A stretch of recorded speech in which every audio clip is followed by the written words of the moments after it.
धन्यवाद। इस YouTube channel में आप सबका स्वागत करते हैं। आप सबको मसीही नमस्कार। मैं आशा रखते हैं आप सब लोग ठीक हैं। तो आइए हम आज परमेश्वर का वचन को हम ध्यान से सुनेंगे। आज का विषय हमारा है अपनी संतानों को आज्ञा देने वाला परमेश्वर। अपनी संतानों को आज्ञा देने वाला परमेश्वर। हमारा परमेश्वर अपनी संतानों को आज्ञा दिया है। आमीन। संसार में केवल खाना पीना सोना और ऐश्वर्यात का जिंदगी जीना नहीं है। हमारा उद्देश्य हमें जानना है। हर बच्चों को उद्देश्य जानना है। हर परिवारों को उद्देश्य जानना है प्रभु हमसे क्या चाहते हैं। हालेलुया। इसलिए परमेश्वर का वचन पवित्र शास्त्र नीति वचन का पुस्तक 3 अध्याय 5 और 6 आयत को जब हम पढ़ेंगे तो देखेंगे, तू अपनी समझ का सहारा ना लेना, तू अपनी समझ का सहारा ना लेना, वरन संपूर्ण मन से यहोवा पर भरोसा, वरन संपूर्ण मन से परमेश्वर पर भरोसा करना है। हमारा भरोसा पैसा पर नहीं, हमारा भरोसा अपने बुद्धि पर नहीं, हमारा भरोसा अपने ताकत पर नहीं, बल्कि हमारा भरोसा सृजनहार परमेश्वर पर होना चाहिए। हालेलुया। परमेश्वर यही चाहता है। सुलेमान एक राजा होने के बावजूद भी वो क्यों सलाह देता है? क्योंकि उन्होंने भी राजा होने के बाद भी एक समय थका हुआ महसूस किया, पर भरोसा जब परमेश्वर पर किया तो उन्होंने उस थकान से बाहर आया, उस चिंता से बाहर आया, उस निराशाओं से बाहर आया। मेरे प्यारे परमेश्वर का प्रियजनों, आमीन। इस YouTube चैनल के द्वारा मैं आप सबको भी आह्वान करना चाहते हैं। आमीन। पृथ्वी का बेटा बेटियों से परमेश्वर एक ही अपेक्षा रखा है, उनका एक ही चढ़ावा चाहता है। वो चढ़ावा है परमेश्वर पर पूरा पूरा भरोसा कर जाना। अगली बात क्या कहता है? उसी को स्मरण करके सब काम करना।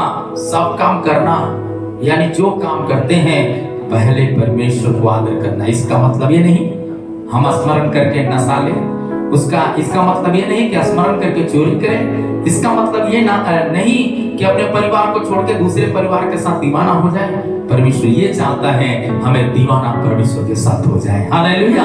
अगली बातें क्या कहता है? तब वह तेरे लिए सीधा मार्ग निकालेगा, तब वह तेरे लिए सीधा मार्ग निकालेगा। परमेश्वर का वचन कहता है तब वह तेरे लिए सीधा मार्ग निकालेगा। आमीन। और क्या कहता है? जब सबोपदेशक का पुस्तक 11 का 9 आयत में पढ़ेंगे तो, हे जवान अपनी जवानी में आनंद कर और अपने जवानी के दिन मगन रह। हालेलुया। देखिए, आनंद भी एक अच्छी औषधि है, ताकत है। बहुत बच्चे के मन में मायूसी है, जिसके कारण क्या हो जाते हैं? शैतान उनके ऊपर राज्य करता है, नशा का शिकार बना लेता है, आमीन, व्यभिचार का शिकार बना लेता है, आत्महत्या करने के लिए शिकार बना लेता है, आमीन, भविष्य को बिगाड़ने के लिए शिकार बना लेता है। लेकिन परमेश्वर का वचन सुलेमान कहता है, आमीन, हालेलुया, हमें एक ही बात जानना चाहिए, हमारा जवानी का दिन को परमेश्वर के हाथ में अपने जवानी को देना। जब ये देंगे उस आनंद को महसूस करेंगे जो यीशु मसीह क्रूस पर अपना आनंद हमारे लिए और आपके लिए दे दिया, पूरे मानव जातियों के लिए दे दिया, ताकि जो कोई इस पर विश्वास करे वो नाश न हो परंतु हमेशा का जीवन को प्राप्त करे, यानी बहुतायत का जीवन को प्राप्त करे। प्रभु यही चाहते हैं। आगे क्या कहता है? और अपनी आंखों की दृष्टि के अनुसार चल, परंतु यह जान रख कि इन सब बात के विषय में परमेश्वर तेरा न्याय करेगा। आमीन। जो भी मनमानी करेंगे, खैनी में लिपटे रहेंगे, व्यभिचार में लिपटे रहेंगे, चोरी में लिपटे रहेंगे, न्याय के दिन में आपका जवानी उसी दिन जांचा जाएगा। हालेलुया। जैसे सोना को आग में ताया जाता है, वैसे दुख का भट्टी में डाल करके परमेश्वर ताएगा। इसलिए कहता है मन फिराओ। बच्चे लोग माता पिता को आदर करना सीखना। आमीन। अपने शिक्षकों को आदर करना सीखना, अपने बड़े अभिभावकों को आदर करना सीखना। उससे बढ़कर सृजनहार परमेश्वर को स्तुति करने के लिए आपका मुंह होना चाहिए। हालेलुया। नशा मुक्त होना है तो आपका मुंह स्तुति से भरा हुआ होना चाहिए, आराधना से भरा हुआ होना चाहिए, और सृजनहार परमेश्वर को अपने आगे रखना चाहिए। अगली बात है क्या कहता है? आमीन। सबोपदेशक 12 का 1 में लिखा है जी, अपनी जवानी के दिनों में अपने सृजनहार को स्मरण कर। इसलिए जवानी के दिन में, बुढ़ापे का दिन में, जवानी में लोग मगन रहते हैं, उनका बस शक्ति है, वो अपने शक्ति के सामने परमेश्वर को तुच्छ जानते हैं। लेकिन कब उनको याद आता है? बुढ़ापे में, जब पूरी समाप्त हो गया, पूरा उम्र बीत गया, उस समय सृजनहार को याद करते हैं। उससे पहले क्या है? उनका जवानी की अभिलाषा उनको दीवाना बना के रखता है। परमेश्वर का वचन कहता है हम भूलना नहीं, सृजनहार परमेश्वर को जवानी के दिनों में याद करना। जब ये याद करेंगे, स्मरण रखेंगे और उसको स्मरण करके काम करेंगे, तो जैसे बुढ़ापे में लोग फंसते हैं, जवानी में भी परमेश्वर का भजन कीर्तन करने वाले हो जाएंगे। जब भजन करने वाले हो जाएंगे तो क्या हो जाएगा? पाप से बचेंगे, ईर्ष्या से बचेंगे, जलन से बचेंगे, आत्महत्या करने से बचेंगे, घमंड से बचेंगे, आमीन, चोरी करने से बचेंगे, लड़ाई करने से बचेंगे, नशा से बचेंगे। यदि आप बचना चाहते हैं, आपका भविष्य अच्छा होना है, तो सृजनहार परमेश्वर को याद करके उसके चरणों में घुटना टेकने वाले हो जाए। आमीन। यदि हो सके आप दूसरों को भला करें। यदि आप पढ़े हैं, परमेश्वर आपको पढ़ने के लिए अवसर दिया, आप अच्छा पढ़ाई किया, आपके मोहल्ले में जो अनपढ़ बच्चे हैं, आमीन, जो बेरोजगार हैं, ऐसे कुछ बच्चे जो ताश खेलने वाले, जुआ खेलने वाले हैं, तो आप उनका भलाई करने के लिए कम से कम 1 घंटा समय निकालकर उन बच्चों को आदर करें। आमीन। यदि ऐसा करते हैं, परमेश्वर का वचन कहता है काम करने वालों को मजदूरी मिलना चाहिए। आप निस्वार्थ भाव से परमेश्वर की सेवा करेंगे, परमेश्वर आपको ऊपर अपरंपार आशीष का बारिश हो जाएगा। मसीहियों का पहचान, जब यीशु मसीह जेल दिन में आते हैं, बूढ़े से जवान लोग परमेश्वर की सेवा में लिपट जाते हैं। आप इन अस्पताल में जब जाते हैं प्रार्थना करने के लिए, अस्पताल में अपने दोस्तों से मिलने के लिए जाते हैं, आप उसको कुछ दे नहीं सकते तो कम से कम दुआ दें। और इतना ही नहीं, यदि कुछ आपको देने के लिए नहीं है, कम से कम 1 गिलास ठंडा पानी पिलाने के लिए वचन में जो लिखा है, अपना प्रतिफल नहीं खोएंगे। यदि प्रतिफल खोना नहीं चाहते हैं, तो कम से कम 1 बोतल पानी, और आमीन, ज्यादा आप यदि 10 रुपये वाला बिस्किट नहीं दे सकते, 5 रुपये वाला बिस्किट दे करके भी आदर कर सकते हैं। इसलिए प्रभु कहता है अपने जवानी की उम्र में परमेश्वर को, सृजनहार को, आमीन, स्मरण करके सब काम करना। उसके बारे में लिखा। और क्या कहता है? इससे पहले कि विपत्ति के दिन और वे वर्ष आए जिनमें तू कहे मेरा मन इनमें नहीं लगता। आमीन, हालेलुया। जब सृजनहार को जब देखते रहेंगे, विपत्ति के दिन में आत्महत्या करने के लिए आपको अवसर नहीं मिलेगा, परंतु विपत्ति से बाहर निकल जाएंगे, क्योंकि यीशु मसीह समय और समय, हर समय आदर देने वाला परमेश्वर है। हालेलुया।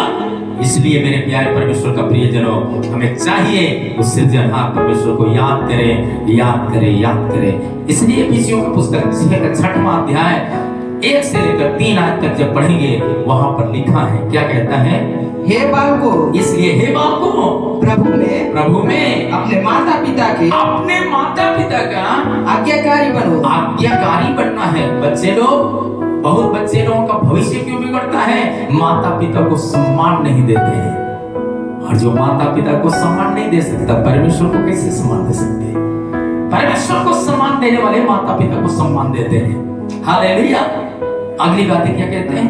क्योंकि यह उचित है अपने माता और अपने पिता का आदर करना है। आप खूब काम करते होंगे, खूब पढ़ाई में होंगे, लेकिन यदि उन्होंने कहा ये काम करना है बेटा, जरूर उस काम में हाथ डालना चाहिए।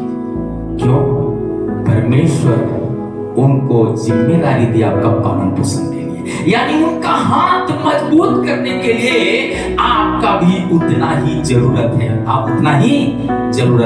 आमीन, हालेलुया। आगे क्या कहता है? यह पहली आज्ञा है। यह क्या है? प्रभु में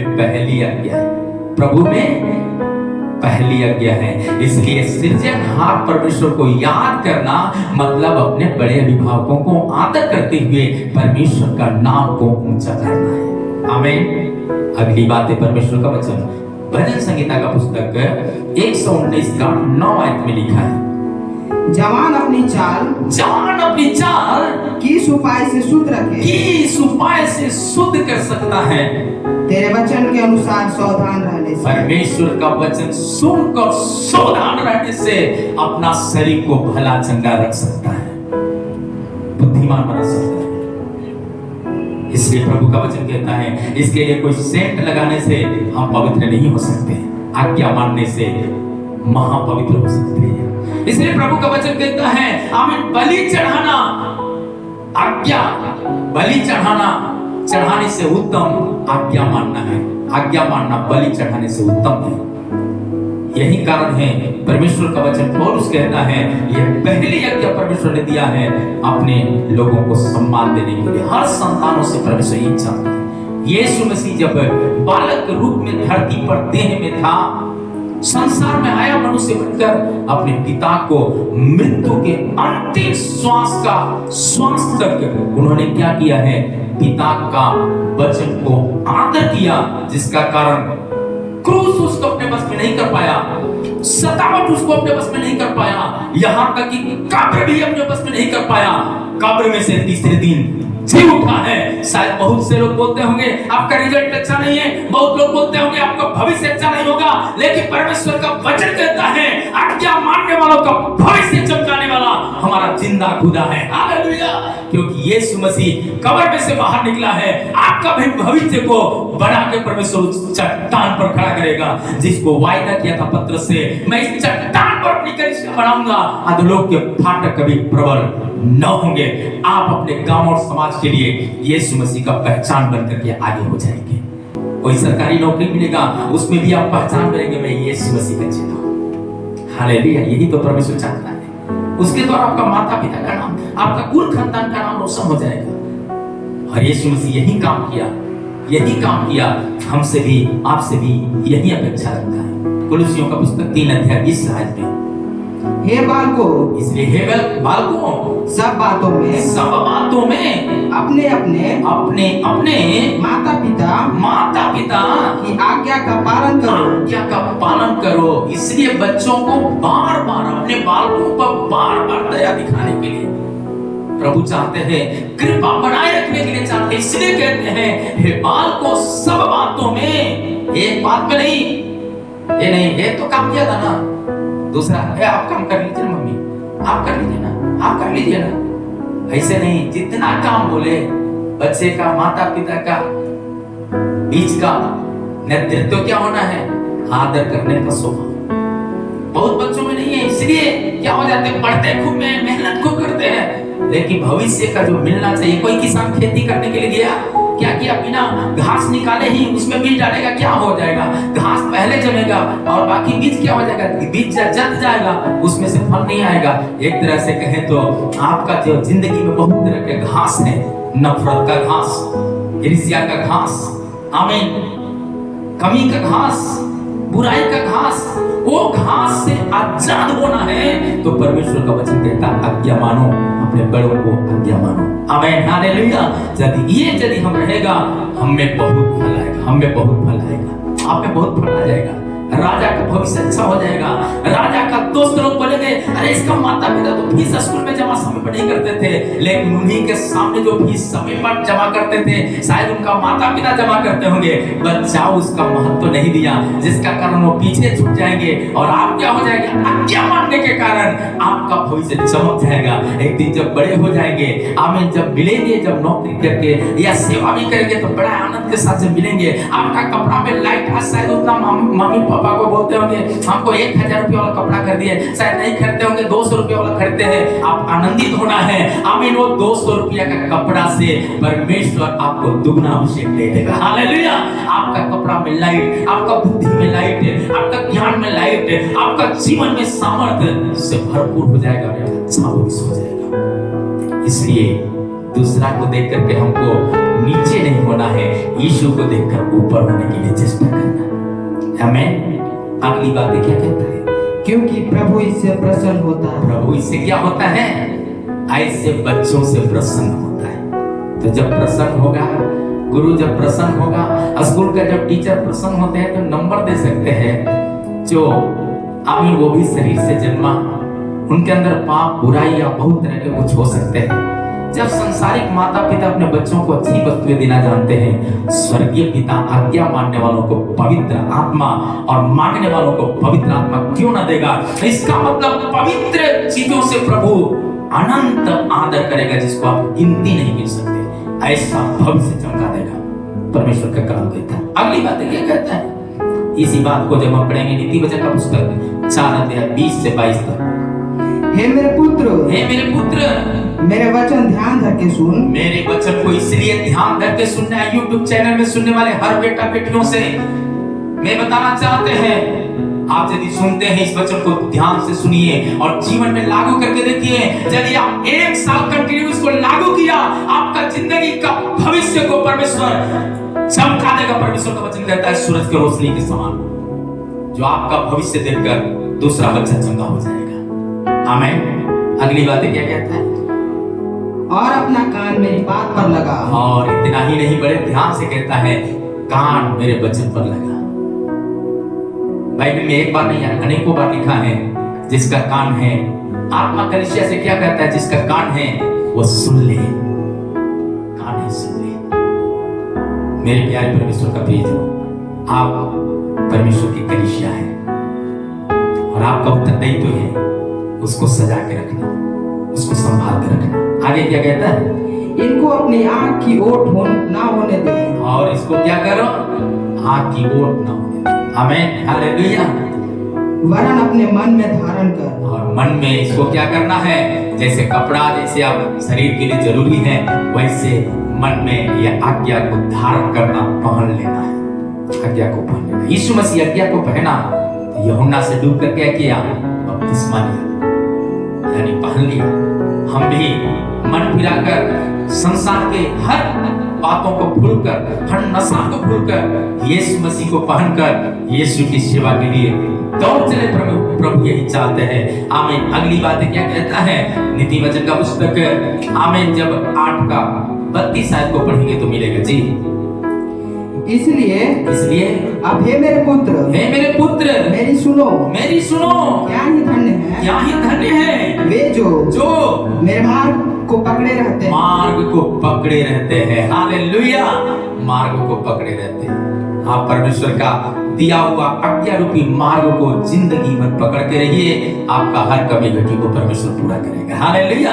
अगली बात क्या कहता है, इतना ही नहीं, नीति वचन 17 का 6वां आयत में लिखा है, बूढ़ों की शोभा उनके नाती पोते हैं और बाल बच्चों की शोभा उनके माता पिता है। कितना हीरो का बात है ना बच्चे लोग, आप कितना भाग्यशाली हो। आपका दादा दादी का शोभा भी आप है और दादा दादी आपका शोभा, नाती पोता का शोभा दादा दादी। आप जब बढ़िया होंगे, अच्छा पद पर जाएंगे, अच्छा सेवा करेंगे, आज्ञाकारी रहेंगे, तो कुल खानदान का भी नाम रोशन हो जाएगा। और यीशु मसीह यही काम किया तो क्या हो गया, पूरे देश जो 3.5 साल पूरा संसार में यीशु मसीह सेवा किया, आपको मालूम है, तो हल्का मचा दिया। आपके जिंदगी से आपका गांव, मोहल्ला, राज्य आशीष का कारण होगा। इस वचनों से प्रभु हम सबको बहुत आशीष करे। आइए मेरे साथ प्रार्थना करें। प्रेमी पिता, हम आपको धन्यवाद देते हैं एक अच्छा अवसर के लिए, प्रभु दिया हुआ आज्ञा के लिए। प्रभु हमारे प्रिय देश के जितने बच्चे हैं प्रभु, या देश के बाहर के बच्चे हैं प्रभु, जिन्होंने ये वचन को सुनते हैं, उनको आज्ञा मानने के लिए और आपको स्मरण करके आपके अगुवाई में जीने के लिए प्रभु लोगों को सहायता करें। उनके काम पर, उनके हर एक बातों में प्रभु आप आशीष करें, उज्जवल भविष्य दे प्रभु। उनके माता पिता को, उनके दादा दादी को भी, चाचा चाची सबको प्रभु, परिवार का हर सदस्यों को आशीष करें प्रभु। बच्चों का भविष्य उज्जवल हो, पढ़ाई में तेज बुद्धि मिले प्रभु जी, ज्ञान मिले, ताकि उज्जवल भविष्य हो जाए प्रभु। ईमानदार बच्चे हमारे देश के लिए आशीष का कारण बने प्रभु। धन्यवाद यीशु के नाम से, आमीन।